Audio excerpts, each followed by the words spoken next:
Mi esperanza está en Jesús, en tu justicia y en la cruz. De nadie más dependeré, solo en su nombre confiaré.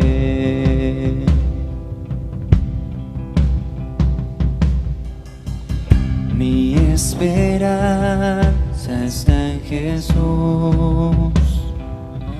en su justicia y en la cruz. De nadie más dependeré,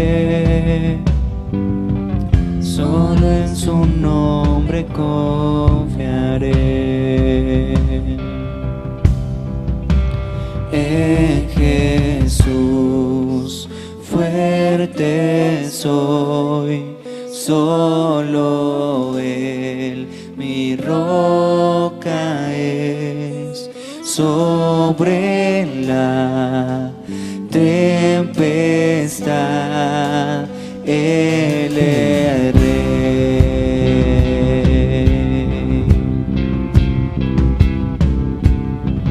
Cuando no puedo ver su faz, sé que su gracia es siempre igual. A la tormenta venceré, mi ancla firme está en Él. Mi ancla firme está en Él. En Jesús fuerte soy, solo Él mi roca es. Sobre la tempestad Él es Rey. Él es Dios. Él es Rey.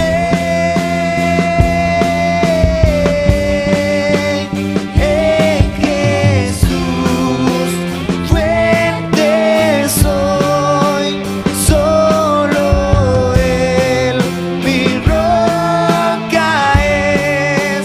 Sobre la tempestad Él es Rey. En Jesús fuerte soy, solo Él mi roca es.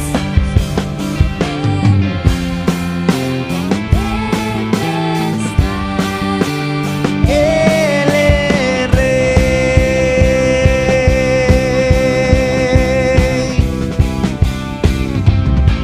Así es, Dios, tú eres nuestra roca firme.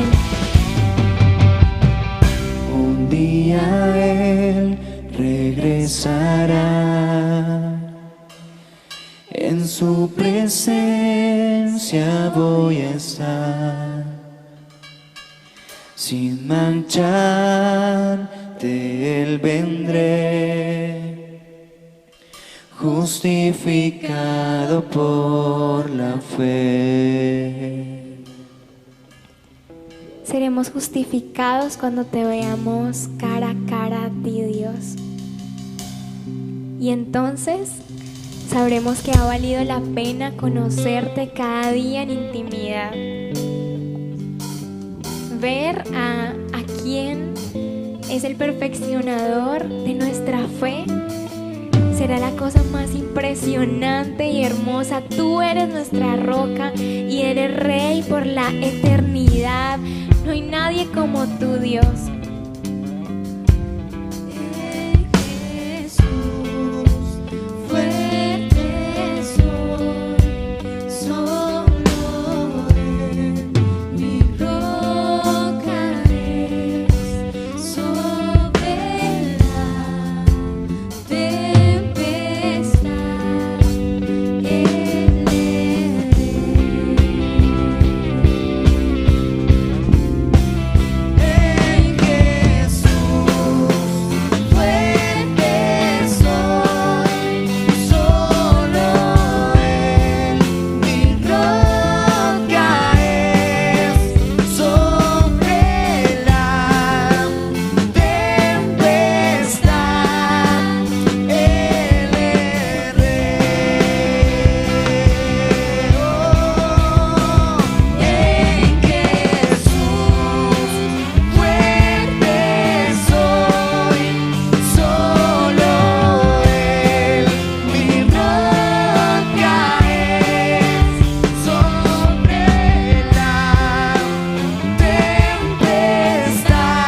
Hola amigos, hermanos de Misión, Dios les bendiga a todos, hermanos en general.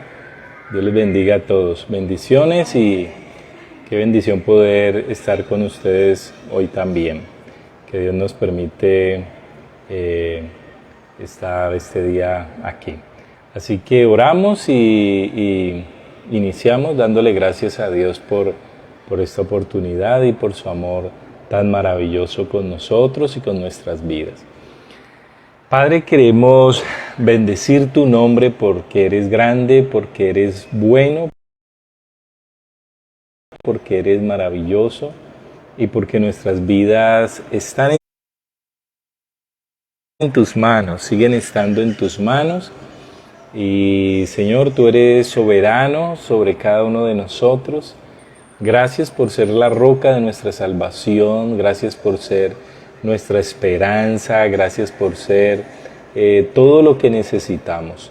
Entregamos nuestros corazones y nuestras vidas en tus manos, confiando y sabiendo que de ti viene todo lo que recibimos, Señor.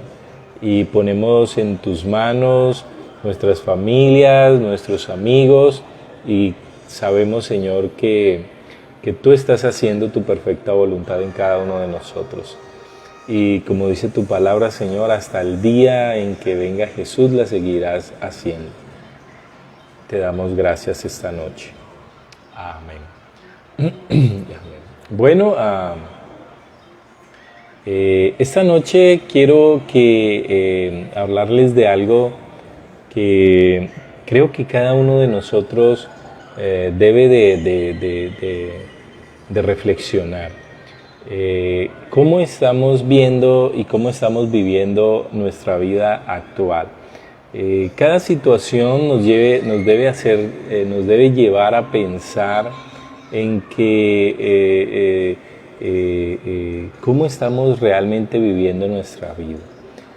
Quiero que iniciemos con un pasaje que se encuentra en Isaías capítulo 8, versículos 11 y 12. Quiero que leamos este Isaías,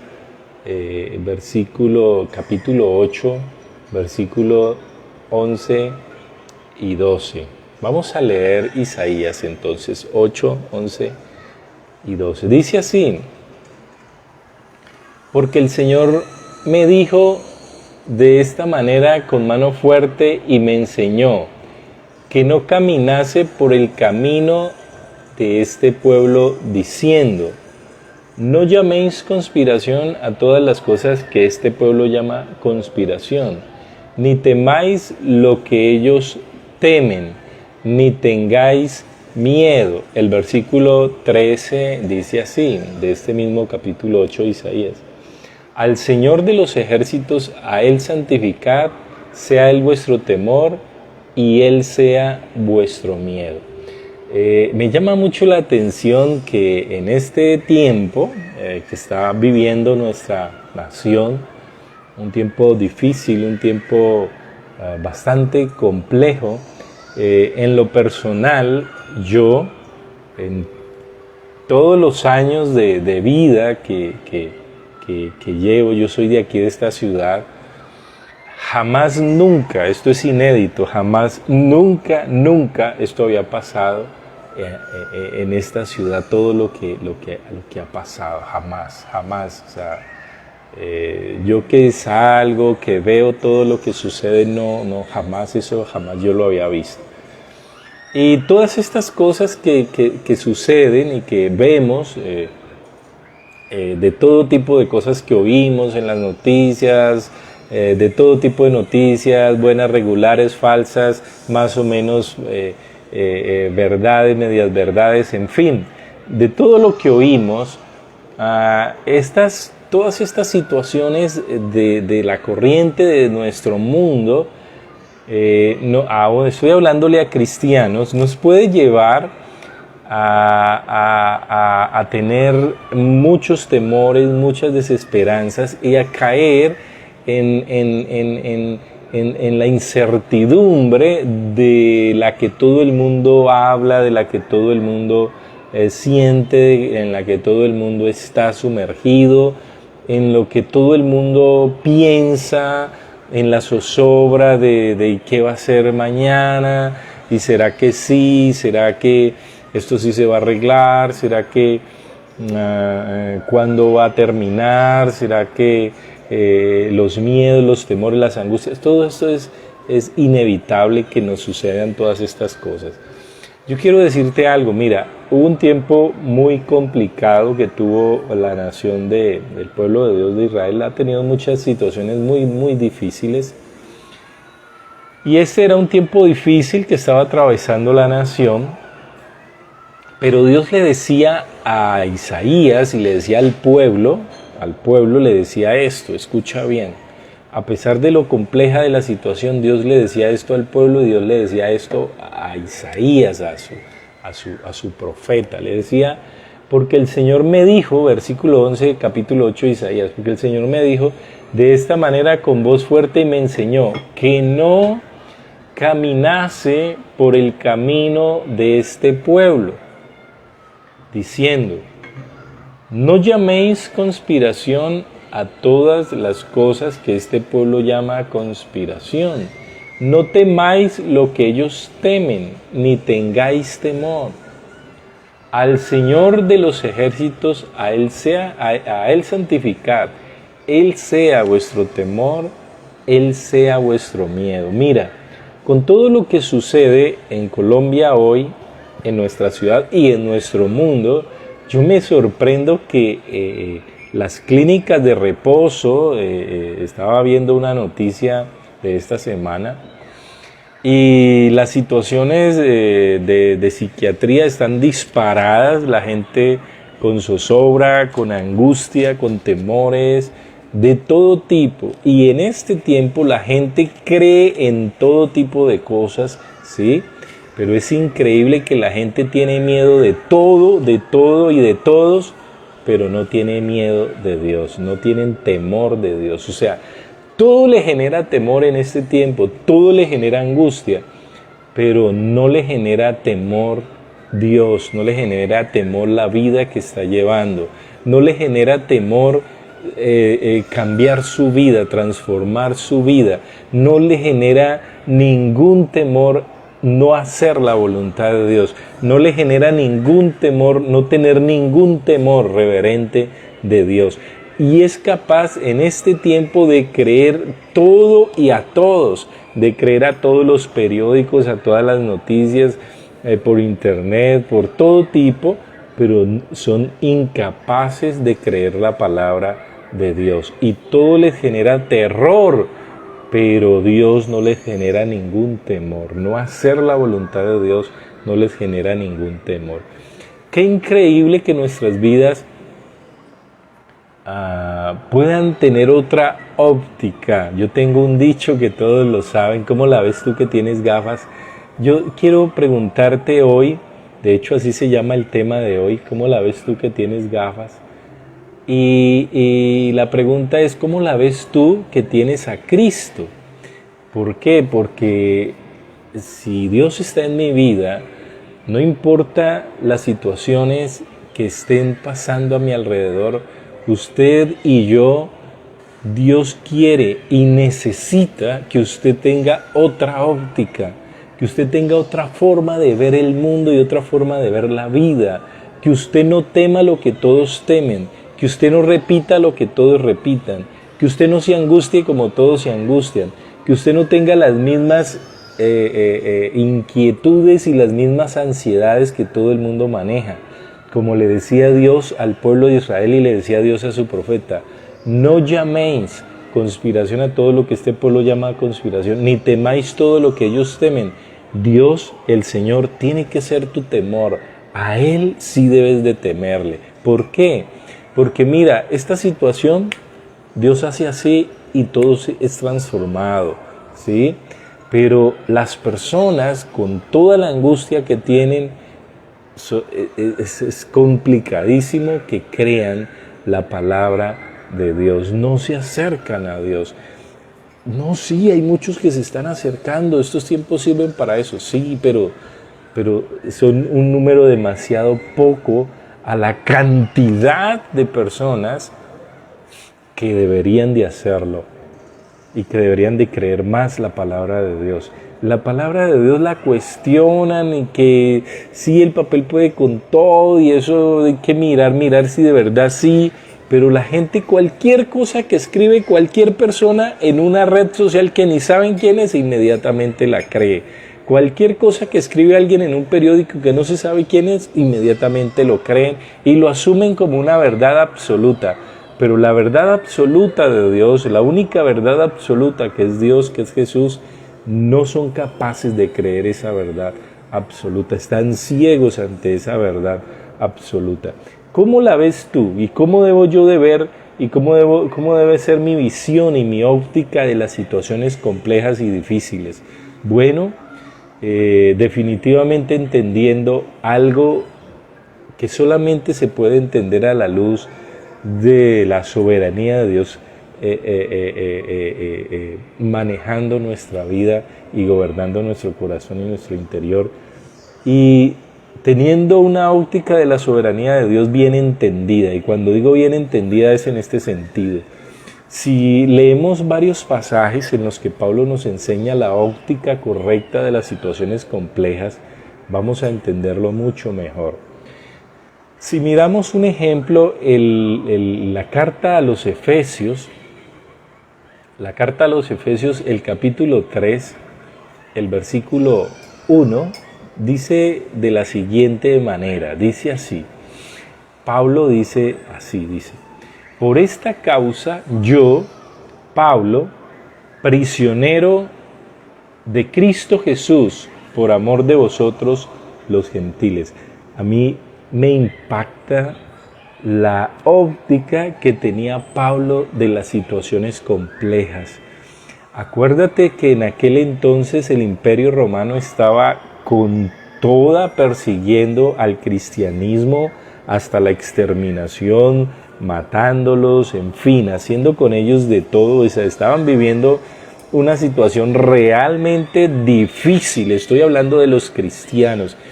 Creo que ninguno de nosotros, al menos en este tiempo, al menos acá en Sudamérica, no estamos viviendo esa situación. Y Pablo, teniendo esta situación tan difícil y siendo preso de una situación de persecución extrema hasta la muerte, cosa que él mismo entendía bien porque él la realizó antes de convertirse al Señor, y a él lo tenían preso, ¿cierto? Pero mira la visión de Pablo en la cárcel. ¿Cuál era la visión de él de todo lo que, del manejo que se le daba fuera y cómo manejaba el Imperio Romano, que era un imperio diabólico? ¿Cómo manejaba todo este sistema? Pablo, ¿cómo se veía en medio de todo este sistema diabólico manejado por un imperio manejado por Satanás? ¿Cómo era su óptica en medio de toda esta situación? Dice Pablo, Efesios 3:1, por esta causa yo, Pablo, prisionero de Cristo Jesús, por amor de vosotros los gentiles. Pablo entendía que la situación que estaba viviendo era una situación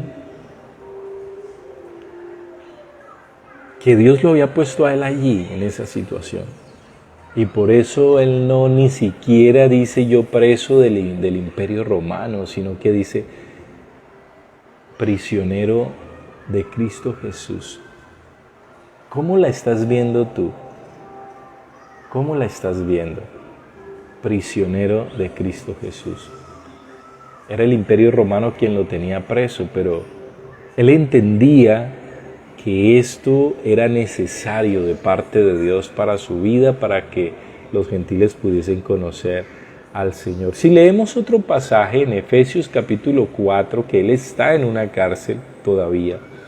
Efesios 4:1 dice, yo pues prisionero del Señor os ruego que viváis de una manera digna de la vocación con que habéis sido llamados. Mire lo que dice Pablo a los efesios que lo iban a visitar. Él estando en una cárcel y estando allí, les dice a ellos, yo prisionero del Señor. Cuando iban a visitarlo, él no se agarraba a quejarse del Imperio Romano y de la situación, y cuándo será que vamos a salir de esta situación, Dios mío, oren por mí para que al César se le ablande el corazón, oren para que yo pueda salir de aquí. Él entendía perfectamente toda su situación y todo lo que estaba sucediendo, y él entendía que si él estaba ahí, Dios tenía un propósito. Y él no se sentía víctima de nadie, ni de nada, ni del sistema. ¿Sabes por qué no? Porque la vida de él nunca estuvo en manos del sistema, ni del sistema, de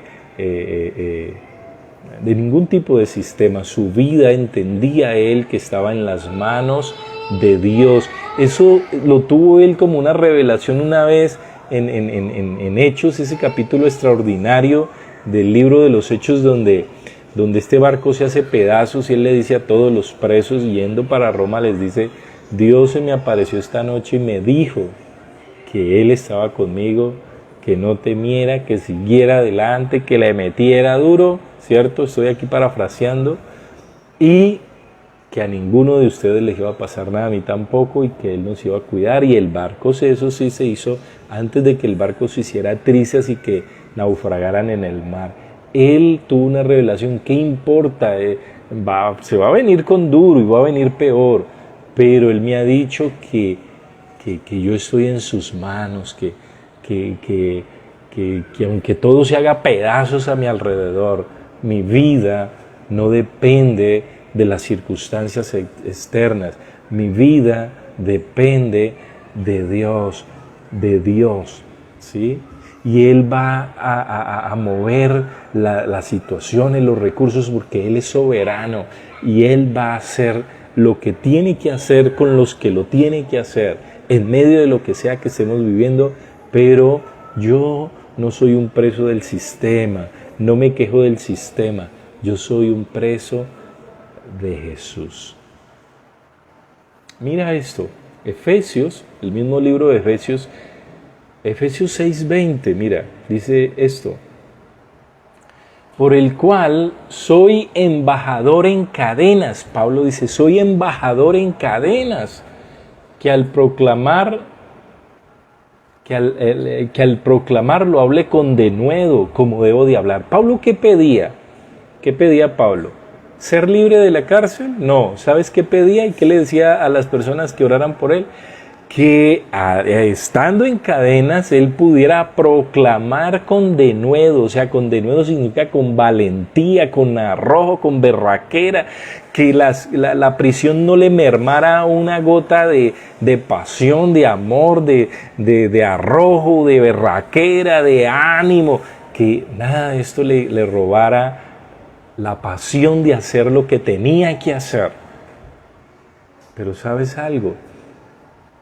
Tristemente, estamos tan llenos de mundo, estamos tan llenos de tanta información estúpida que maneja tu vida y que tú te dejas manejar de todas estas cosas que parece como un pulpo grande que viene sobre el mundo oscuro y tú crees que estás allí atrapado, y cuando miras entonces haces como el chapulín, ¿y ahora quién podrá defenderme? Y te sientes como abandonado en estos gobiernos injustos. ¿Sabes algo? El único gobierno justo que va a haber es el gobierno de Cristo en el milenio. No esperes ningún tipo de gobierno justo. Está gobernados por seres tan débiles, injustos como todos nosotros, más ellos porque ni siquiera tienen temor de Dios, porque su temor no es Dios, su temor son miles de cosas, su temor es quedarse sin trabajo, su temor es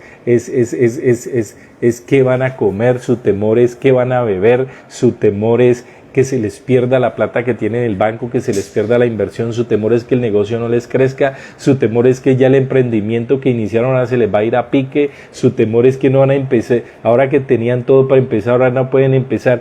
Todos ese tipo de temores, pero nadie piensa en Dios.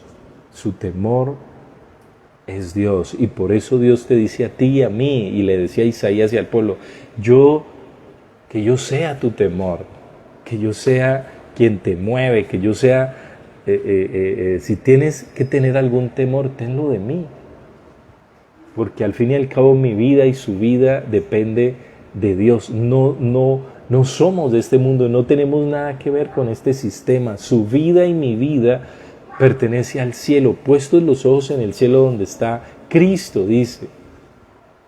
Pero se nos olvida todo el tiempo y sufrimos tanto como sufre la gente de este mundo y nos lamentamos tanto y nuestro lamento es tan profundo, y usted ve en chats de cristianos y de hijos de Dios y de pastores quejándose de todo y de todos y con un dolor y una... Sí, claro, que nos deben de doler las injusticias y las cosas terribles, pero quiero darte una noticia, estas cosas no van a cambiar. ¿Sabes por qué no van a cambiar? Porque este mundo es irremediable, este mundo va camino al infierno. La única salvación que hay para este mundo es un arca que se llama Jesucristo. Quien entre en ella va a tener salvación. Quien crea en el camino, la verdad y la vida va a tener salvación. Quien sea capaz de creer a las palabras del Señor y ver la óptica de que no depende de este mundo sino de Dios, va a tener salvación. Colombia, Estados Unidos, mira, todas las naciones del mundo, dice el Salmo, bendita la nación que entiende, que sabe que su cuidador, que su guardador es el Señor. Dice el Salmo 127, si el Señor no cuida la ciudad, en vano vela la guardia. Si el Señor no edifica la casa, en vano construyen los constructores. Dice Filipenses 1:7, Filipenses 1:7 dice, es justo que yo sienta esto acerca de todos vosotros porque os llevo en el corazón, pues tanto en mis prisiones como en la defensa y confirmación del Evangelio, todos vosotros sois partícipes conmigo de la gracia. Pablo nunca vio la cárcel como un obstáculo para hacer lo que tenía que hacer. Pero hoy nosotros, los cristianos, nos inventamos 500,000 razones. Ya las tenemos, pero ahorita hay más. Nos inventamos 500,000 razones para no hacer las cosas bien, para no hacer lo correcto, para no hacer lo que tenemos que hacer como cristianos. Y nos escudamos en tantas cosas y como todo el mundo le echamos la culpa al gobierno y a la izquierda y a la derecha y en fin. Y no hacemos lo que tenemos que hacer como cristianos.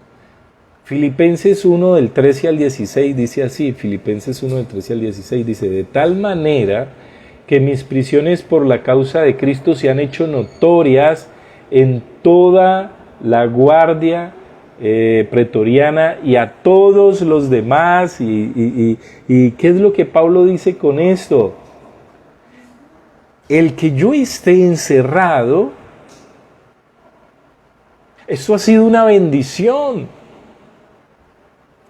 Y esto ha impactado a toda la guardia romana. Los que saben y los que han estudiado saben que el gran imperio se empezó a romper porque la mayoría de sus soldados se empezaron a convertir a Cristo. Se empezaron a convertir a Cristo. Era un peligro. Si tú tenías a Pablo cerca, era un peligro. ¿Ah? Lo cuidaban 25 soldados y era un peligro. Se los cambiaban cada 3 horas. ¿Sabes por qué se los cambiaban cada 3 horas? Porque se convertían tenían miedo que si los dejaban mucho tiempo se convertían. Pablo no necesitaba sino esas 3 horas y el imperio de Pablo en la cárcel fue tan grande, tan grande. Esto llegó hasta la guardia pretoriana, que era una guardia importante italiana y romana. Y a todos los demás, esto se va a convertir en un testimonio extraordinario. La cárcel nunca fue un obstáculo para que la gloria de Dios brillara en ese lugar. La situación que está viviendo Cali, Colombia, no es una excusa para que tú y yo no brillemos más que nunca hoy como creyentes, como hijos de Dios, como siervos de Dios. No es una excusa para que no des testimonio, para que tu vida se vea la paz, se vea la confianza, se vea el valor, se vea que alguien puede ser diferente en medio de tanta oscuridad. Segunda de Timoteo 1, del 8 al 16 dice: por tanto no te avergüences del testimonio del Señor ni de mí, le decía Pablo a Timoteo, prisionero suyo, si no participa conmigo en mis aflicciones por el Evangelio según el poder de Dios. Ojo, dice Pablo, que nadie tome lo que me está sucediendo para desanimarse, ¿cierto? Le decía a Timoteo, ¿cierto? Ni nadie esto sea una vergüenza. Uy, ¿cómo así ese que es que vea el gran apóstol y preso? Eso sí será de Dios, ¿no? Segunda de Timoteo 2:9 dice: por el cual sufro penalidades hasta el encarcelamiento como a modo de malhechor, dice Pablo, pero la palabra de Dios no está presa. Dice Filipenses 1:9, Pablo, prisionero de Cristo Jesús. Apocalipsis 2:10, una promesa para ti, para mí, Apocalipsis 2:10. Le decía en ese tiempo de la iglesia, Juan le escribía a esta iglesia: no temas lo que estás por sufrir, he aquí que el diablo echará a algunos de vosotros en la cárcel para que seáis probados y tendréis tribulación por 10 días, sé fiel hasta la muerte y yo te daré la corona de vida. En medio de las situaciones difíciles, Dios demanda nuestra fidelidad. Entender desde otra óptica las situaciones. Si tú quitas la visión de lo que está pasando y te centras en Dios, tu temor es Él, tu confianza es Él, tu esperanza es Él. No confíes en la economía ni colombiana, ni gringa, ni china, ni... Tú dependes de Dios. Dependemos de Dios. Que nuestro temor sea Él. No llamemos terrible a todo lo que la gente llama terrible. Entendamos el propósito de Dios y vivamos creyendo que Él tiene todo en sus manos. Como algún día le dijo José a sus hermanos, con toda la situación tan compleja que vivió: ustedes pensaron hacerme mal, pero Dios lo cambió a bien. ¿Sí? Dios lo cambió a bien. Aún las maldiciones del diablo y las cosas horribles que el diablo pueda estar pensando sobre esta ciudad y sobre este país, Dios tiene el poder de, a través de ti y de mí, convertirlas en bien y en bendición para muchas personas. Este es el tiempo que las excusas no te impidan hacer la voluntad de Dios y que tu óptica cambie para que Dios pueda seguir transformando a Colombia a través de ti, de mí. Dios no se equivocó al ponernos en este lugar, en este país, en esta ciudad. Dios no se ha equivocado con nadie, con ninguno de nosotros. Y Dios sigue siendo fiel en medio de cualquier situación. Dios te va a sustentar, y si le toca a Dios enviar a los cuervos para alimentarte como hacía con Elías y con Juan, Dios lo va a hacer. Padre, gracias por tu gran amor y misericordia. Gracias porque en medio de todos los temores que tenemos, a veces el único temor que no tenemos es el tuyo, hacia ti, hacia hacernos más conscientes de la necesidad tan grande que tenemos de tu amor, de tu conocimiento, de vivir para ti de la mejor manera y de hacer tu voluntad. Ayúdanos, Señor, a vivir para ti, a hacer tu voluntad. Ayúdanos a entender tus propósitos y a que nada nos limite para hacer tu voluntad. Gracias por llenar nuestras vidas y gracias porque nuestras familias, nuestro corazón y nuestra vida está en tus manos y dice tu palabra que de allí nadie nos podrá arrebatar ni hacer daño. En el nombre de Jesús. Amén. Dios les bendiga. Gracias por compartir este tiempo con nosotros. Los bendecimos y crees que esto le puede servir a alguien. En su presencia danzamos libres, cúbrenos en tu luz de amor, llévanos mucho más profundo, pues somos hijos del gran yo soy. Oh Dios, siempre con nosotros, susurrando restauración, haz de nuestro ser tu morada, tuyo somos, tu iglesia clama hoy. Abre los cielos con poder, enaltecido eres Dios, rompe tinieblas, brilla en gloria. Oh, oh, oh, oh.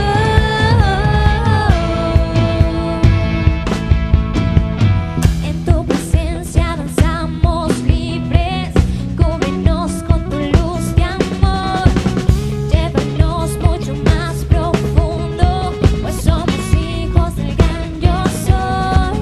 Oh Dios, siempre con nosotros, susurrando restauración, haz de nuestro ser tu morada, tuyo somos. Tu iglesia clama hoy, abre los cielos con poder, enaltecido eres Dios, rompe tinieblas, brilla en gloria. Tu iglesia clama hoy, abre los cielos con poder, enaltecido eres Dios, rompe tinieblas, brilla en gloria.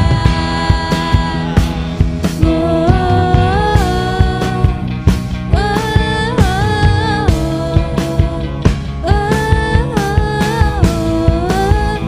eres rey, por siempre rey sobre